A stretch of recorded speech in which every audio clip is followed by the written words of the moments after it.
वहीं सदन में बीजेपी विधायक शत्रुघ्न महतो और नवीन जायसवाल ने प्रश्नकाल में अब आवास का मामला उठाया। उन्होंने कहा, बहुत से लोगों को सिर्फ एक किस्त ही मिली है, जिसकी वजह से घर का निर्माण नहीं हो पा रहा है। इस पर मंत्री दीपिका पांडे ने जवाब दिया। तो वहीं नेता प्रतिपक्ष बाबूलाल मरांडी ने भी 2 किस्तों में पूरी राशि देने की मांग उठाई। 6.5 लाख 23-24, 24-25 में अबुआ आवास स्वीकृत हुआ। अभी 25-26 है, 9 महीना हो गया। क्या अबुआ आवास 25-26 में बंद हो गया? क्योंकि हम लोग भी प्रखंड में बात करते हैं कि भाई अगर प्रधानमंत्री आवास में उनका नाम नहीं है तो अबुआ आवास में उनको इनरोल कर लीजिए। तो माननीय मंत्री जी ये भी बता दें कि 25-26 जो 9 महीना हो गया, उसमें क्या सरकार ने एक भी अबुआ आवास दिया है? अगर दिया है तो ठीक है, नहीं दिया है तो देगी कि नहीं देगी? और अबुआ आवास में माननीय मंत्री जी से मेरा भी यही आग्रह है, जो माननीय सदस्य ने कहा कि फर्स्ट किस्त मिल गया है अध्यक्ष महोदय, लेकिन सेकंड किस्त में दिक्कत हो रहा है। तो एक बार पूरे झारखंड का अपना जो है एक बार फीडबैक ले लीजिए, ताकि वो बहुत पुराना 2 साल पुराना 3 साल पुराना योजना है वो कंप्लीट हो जाए। आखिर पहला किस्त दे करके लोग भटक रहे हैं, इधर उधर लोग रहने के लिए मजबूर है। गर्मी गया, बरसात गया, अभी ठंडा पहुंच गया है, तो टेंट पर रह रहे हैं। तो पहला किस्त दे करके क्या घर से बन जाएगा, आवास बन जाएगा? मुझे बहुत खुशी है कि ये लोग भी अबुआ आवास की ही मांग कर रहे हैं। अध्यक्ष महोदय, 23-24 में 24-25 में प्रधानमंत्री आवास बंद कर दिया गया था। किन कारणों से किया गया, उससे वो भी भली भांति अवगत है।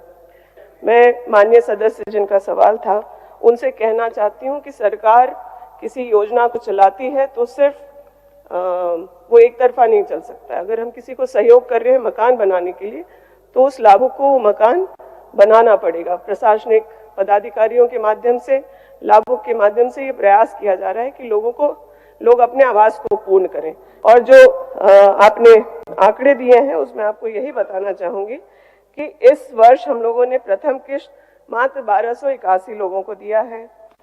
1,80,919 आवास योजना में द्वितीय किस्त जारी की गई है।